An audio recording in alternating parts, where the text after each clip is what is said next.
دی جا رہی. ایک یہ جو ہاں میں کرتا ہوں، انبیاء نے جو کام کیا انسانیت کے لیے، انسانیت کو ظلم سے نجات دلانے کے لیے، بدماشوں سے گنڈوں سے جو کچھ کرتے تھے، پھر اس کے بعد میں مختصر کرتا ہوں، امام حسین علیہ السلام نے بھی وہی کیا، اور اس وقت وہ حالات تھے، اس دور میں انہوں نے بھی وہی کیا، وہ انبیاء کی ذمہ داری تھی جو انہوں نے نبھائی. تو آج اس دور کے اندر کیا انسانی امور صحیح طریقے پر چل رہے ہیں، یا آج ہماری کیا ذمہ داری ہے؟ آپ ذرا نا توجہ سے میری بات سنیں، شبلی صاحب بھی اس کو نوٹ کریں. اصل میں اسلام مذہب بن گیا معاویہ کے زمانے سے. اب مذہب چل رہا. مذہب کیا؟ کچھ رسمیں ادا کرو، نماز روزہ، کچھ اچھے اخلاق، حکومت کے معاملات اور جو نا اجتماعی زندگی، اس سے دین کو بے دخل کر دیا گیا کہ جو جس طرح چاہے گا حکومت کرے گا، جو چاہے گا مشیر رکھے گا، کوئی بول نہیں سکتا. یہ جبر و استبداد کا دین کیا تھا جو انبیاء لے کر آئے؟ اس میں دین اور دنیا دو شعبے نہیں تھے کہ یہ دین ہے مسجدوں میں، یہ باہر دنیا. وہ ایک ایسا سسٹم تھا جس میں بچوں میں بیٹھا ہوا آدمی بھی اسی طرح احکام شرعیہ کا پابند ہے جیسے وہ مسجد میں. پوری زندگی ایک رنگ میں رنگی جاتی. انہوں نے یہی کیا جو اقبال کہتے ہیں چوں خلافت رشتہ قرآن سے. معاویہ نے جو کیا نا وہ چھوٹی بات نہیں کہ قرآن سے حکومت کا رشتہ توڑ دیا. جو مرضی ہوگی ہم حکم مانیں گے ہماری پسند کا. اب قرآن سپریم لا نہیں ہے، اور جہاں جی چاہ توڑا، جس کا چال مال چاہ لوٹا، جس کو چاہ قتل کیا. اس وقت سے یہ دین نہیں رہا، مذہب بن گیا. اور اس فتنے کا مقابلہ امام حسین علیہ السلام نے کیا. اس کو کوئی شخص کہتا رہا سیاسی، تو احمق آدمی ہے. وہ دین جس میں سیاست کیا؟ نظم مملکت اور امت کی بہتری کے لیے حکومت کرنا. اگر یہ نہیں نبی اور امام نے کرنا، لوگ ظلم سہتے رہے اور وہ اللہ اللہ سکھاتا رہے، کوئی امام اور نبی نہیں ہے. اس کا مشن ہے. اللہ کے رسول نے فرمایا کانت بنو اسرائیل تسوسهم الانبیاء. بخاری اور مسلم کی روایت ہے کہ بنی اسرائیل کی سیاست ان کے نبی کرتے تھے، حکومت نبی کے ہاتھ میں ہوتی تھی. میں نماز مسجد میں نہیں پڑھاتا تھا، تخت سلطنت پر بھی نبی بیٹھتا تھا. ایک فوت ہوتا تھا، دوسرا اس کی جگہ بیٹھ جاتا تھا. اب ظلم یہی ہوا نا کہ حکومت جو ہے اس کو آزاد کر دیا گیا، قرآن و سنت کو مسجدوں میں بند کر دیا گیا. یہ تبدیلی معمولی نہیں تھی، بہت بڑا ظلم تھا اسلام پر کہ اس کو ایک دھرم بنانا چاہتے تھے کہ جیسے ہندو دھرم ہے یا عیسائی دھرم کے پوجا پاٹ کر اور باقی حکومت جو جی چاہے کرے. تو حسین علیہ السلام کا اٹھنا اسی فتنہ کے خلاف تھا. باقی جو نا خروج کہتے ہیں، غامدی صاحب خروج ہوتا کچھ تیاری کرتے. کوئی تقریر سیاسی کی ہے مدینہ میں، مکہ میں 4 ماہ رہا ہے، کوئی ایک تقریر دکھایا کہ لوگوں اٹھو میرا ساتھ دو. کوئی خط لکھے ہوں، جو ساتھ ملے ان کو بھی کہا ساتھ چھوڑ دو، کیوں میرے ساتھ جا رہا ہے، میں موت کی طرف جا رہا ہوں. آپ پڑھ لیں، ورنہ لیڈر جو ہوتے ہیں وہ چاہتے ہیں کہ جھوٹ بول کر لوگوں کو نہیں، خود ہر چشمے پر کہتے رہے کہ میرا ساتھ کیا لوگے تم، میں موت کی طرف سفر کرتے. ان کو الگ کرتے رہے. اور جو 72 نہیں ہٹے وہ بھی بوڑھے، اور مسجدوں میں لوگوں کو قرآن پڑھاتے تھے. اس لیے جب میدان میں آئے کوئی یزیدی لشکر کے آدمی پوچھی یار برہر آئی، جب بات وہ کہتے ہیں ہم تو اس سے قرآن سیکھتے رہے. امام نے گلدستہ ہی ایسا بنایا کمزوروں کا، بوڑھوں کا، کہ دنیا یہ دیکھے کہ بھائی جنگ کرنی ہوتی تو کوئی تیاری نہ ہوتی. تیاری کی بجائے جو ساتھ صرف ظلم سہنے کے لیے کہ اس ظلم کو ننگا کیا جائے اور ثابت کیا جائے کہ جو کچھ ہو رہا ہے یہ غیر شرعی ہے. اس کے مقابلے کے لیے اگر فرزند رسول جان نہ دے اور لوگوں کو نام بتایا کہ جو دیکھیں نا ہمارے سامنے یہ جسٹس افتخار مثال امام کے ساتھ کیا، مگر صرف ایک شخص نے کہ کام غلط ہو رہا خلاف آئی بس کہہ دیا، کچھ بنا یا نہیں بنا، مگر دنیا میں بھی لوگوں نے اس کو عزت دی. ہر ایک کے دل میں احترام ہے کہ بھائی نہ کرنا اتنا جرنیلوں کے سامنے کوئی معمولی بات. امام نے نہ کیا، اختلافی نوٹ لکھا، ورنہ وہ جانتے تھے کہ میرے باپ کو بے بس کر دیا انہوں نے چالاکیوں سے. حسن چھوڑ گیا، میرے پاس اب کون سی حکومت 20 سالہ دور کے بعد. صرف انہوں نے تنہا میدان میں جانا چاہا کہ لوگ ابھی جانتے ہیں کہ میں رسول اللہ کا کیا ہوں. اور جب محمد بن حنفیہ نے کہا کہ آپ جانا چاہتے ہیں جائیں، یہ بہنوں کو کیوں لے جا رہے ہیں؟ تو امام علیہ السلام کا جواب پڑھ کر دل کانپ جاتا. فرمایا شاء اللہ یہ رانی کٹیلوں یہ رن نساء سوایا. اب اللہ کی مرضی یہی ہے کہ وہ مجھے قتل ہوا ہوا دیکھے اور ان کو قیدی ہوئی دیکھے. اس کے بغیر امت میں زلزلہ کیسے آئے گا؟ یہ تو بالکل دبا دیے گئے ہیں، ورنہ لوگ کوئی ان کے حامی نہیں تھے، دب گئے تھے. جبر اتنا تھا، بعد میں بدلہ لینے کے لیے وہی اٹھے، انہوں نے قبریں نہیں کی اکھاڑی، ذرا موقع ملا، مگر جبر نے اتنا کس لیا گیا کہ بولتا نہیں گیا.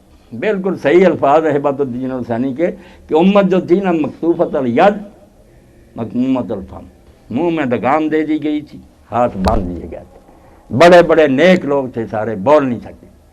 امام علیہ السلام نے کہا اسی طرح ہی معاملہ رہا تو پھر تو خاموشی جاری رہے گی، اس لیے کوئی طاقت نہیں اکٹھی کی، طاقت اکٹھی کر کے جنگ لڑتے، اگر جیت بھی جاتے کیا ہوتا؟ لوگ کہتے ہیں جنگوں میں ایسا ہی ہوتا، ایک فریق جیت نہیں، انہوں نے بالکل ظلم سہنے کے لیے نا بچیاں اور بچوں کو ساتھ لیا، میدان میں جا کر کھڑے ہوئے، کوئی سیاسی تقریر نہیں کی، کوئی کسی کو خط نہیں لکھا کہ میری مدد کرو، بس یہی کہ یہ ظلم کرے اور دنیا جو ہے نا وہاں سوچنے پر مجبور ہو جائیں کہ یار رسول آج بھی ہماری عدالتوں میں انصاف نہیں ہے، نہیں، کوئی انصاف نہیں ہے، انسانوں پر ظلم اسی طرح ہو رہا ہے، اس سے زیادہ ہو رہا ہے۔ آج عام مسلمان کا، مومن کا، صاحب نے ٹھیک لکھا کہ یزید جو ہے نا وہ اتنا بڑا اس لیے نظر آتا کہ اس وقت چادر سفید تھی، تھوڑا سا داغ بھی برا لگتا، ورنہ نماز پڑھتا تھا، میدان جنگ میں کمانڈ کرتا تھا، حج کراتا تھا، وہ بہت بہتر فیل فرشتہ تھا ان کے مقابلے میں۔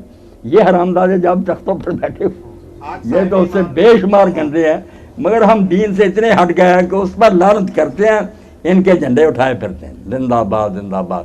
وہ یہ ملعون تو ان سے بدتر، اس لیے لعنت کرنی ہے پہلے خود سوچ لیا کریں کہ میں کرتا ہوں یزید پر لعنت، بھائی تجھے وہ نماز نہیں پڑھتا تم پڑھتے، یہ لعنت تم پر ہی نہ لوٹائے، وہ شراب پیتا تم بھی پیتے ہو، اس لیے کرنے سے پہلے خود ان گناہوں سے پاک ہو، حسینی بنو، پھر حق منتا ہے کہ صلوات بر حسین لعنت بر یزید، بالکل صحیح ہے۔ اور اگر تم آپ وہی ہو تو تمہیں کیا حق ہے کہ لعنت کر کے اپنے آپ کو مجرم بنا؟ توبہ توبہ توبہ، ایسی بات ہونی چاہیے۔ مولانا یہ پوچھ رہے ہیں کہ اللہ رحمت فرمائے، میں نے تو بھائی ائمہ اہل بیت کی اصلاف کتابیں پڑھی، سنے سنائی نہیں، اور مناظرے میں نے سب پڑھ لیے کہ ابن تیمیہ منہاج السنہ میں کیا لکھتا ہے، شاہ عبدالعزیز تحفہ اسنیہ، اور دوسری طرف شیعوں نے جو حق الیقین کیا لکھتا، سب میرے سامنے، یہ ہیں جھگڑے کی باتیں۔ جب اصل کتابیں دیکھتے نا، یہ بزرگ بہت سارے نیک گزرے ہیں، امت میں نمونے کے لوگ تھے، دشمنوں نے بعد میں ایسا پروپیگنڈا کیا کہ ہمارے دلوں میں ایک دوسرے کے خلاف نفرت ہو گئی۔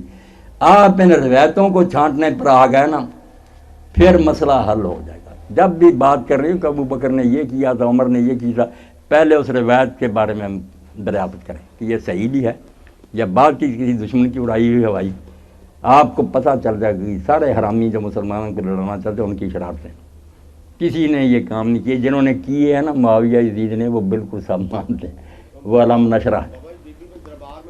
وہ پھر آپ بات کو ختم کریں انشاءاللہ نا، پھر کوئی مجلس رکھیں گے، بے شک یہیں رکھ لیں، آپ کو دکھائیں گے کہ بی بی نے مطالبہ کیا یا نہیں ہے، جواب کیا ملا، سب آ جائے گا انشاءاللہ، آپ دیکھ لیں گے اور آپ راضی ہو جائیں گے کہ اس سے بہتر جواب یار کیا دے سکتا تھا ابو بکر۔ نہیں جان نہیں چھڑائیں گے، بالکل نہیں جان، یہ تو آپ بھائی میں تو کہتا ہوں اب وقت ہے، ٹائم زیادہ ہو گیا، روزہ میں نے افطار کیا، آپ بالکل اپنے گھر بلا لیں، آپ ہر شے جو ہے نا سامنے لے آئے، جو صحیح ہوگا مانیں گے، بالکل ایک ذرائی برابر نہیں چھپائیں گے، مگر جو غلط باتیں آپ کو دکھا دیں گے، دیکھ لو نہیں، یہ بیچارے بھی سن لیں گے، ریکارڈ کرا دیں گے، یہ بچے میرے ساتھ رہتے ہیں، ریکارڈ کے میں اسی طرح پھیلا دوں گا، آسٹریلیا سے جیسے امریکہ تک ہے نا، یہی چلی جائیں گی سارے۔ میں ان سب چیزوں سے بالکل اوپر ہو گیا، سب پڑھنے کے بعد میں نماز پڑھتا ہوں، 2 رکعتیں ہاتھ چھوڑ کر پڑھتا ہوں، 2 یہاں باندھ کر پڑھتا ہوں، جو نیچے باندھ کر پڑھتا ہوں، مجھے پتہ ہے کہ اس کی بیس کیا کہ میرے ساتھ بات کر لے، کسی نے اپنے دل سے نہیں گھڑی، اللہ کے رسول نے کی ہے، ائمہ نے کی ہے، صحابہ نے کی ہے، بیوقوف ملاؤں نے یہ میدان جنگ بنا دیا، ورنہ یہ سارے ایسے ہیں جیسے دسترخوان پر طرح طرح کے کھانے ہیں نا، آپ اگر مجھ سے کبھی نماز کا سن لیں گے تو آپ کا خود جی چاہے گا کہ کبھی باندھ کر پڑھیں اور کبھی چھوڑ کر پڑھیں، پہلے پوچھیں کہ ایسا کیا کیوں جاتا ہے، یہ نہیں عالم بیان کرتے، مسئلہ ہے صرف جی چھوڑ کر پڑھو، بھائی کیوں چھوڑنا، وہ کیوں سمجھا دے، سنی بھی چھوڑنے لگے گا، جب آپ سنی سے سمجھ لیں گے، جو عالم ہوگا، عالم کہاں کہ باندھتے کیوں، آپ نے کہا باندھے بغیر تو چارہ ہی نہیں ہے، دین کی حکمت خدا کے لیے تلاش کریں، مناظرہ بازی میں نہ پڑھیں، دین کی ہر بات میں حکمت ہے، آپ کو نظر آئے گا کہ سارے موتی حضور نے خود ہی دیے امت کو،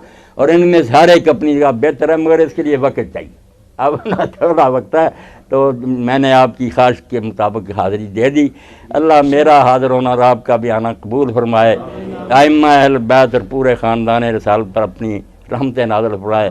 بس اب درود پڑھ ان پر ان کی آل پہ تو کہ تا وہ خوش ہوں تجھ سے اور ان کی طرف اطہار.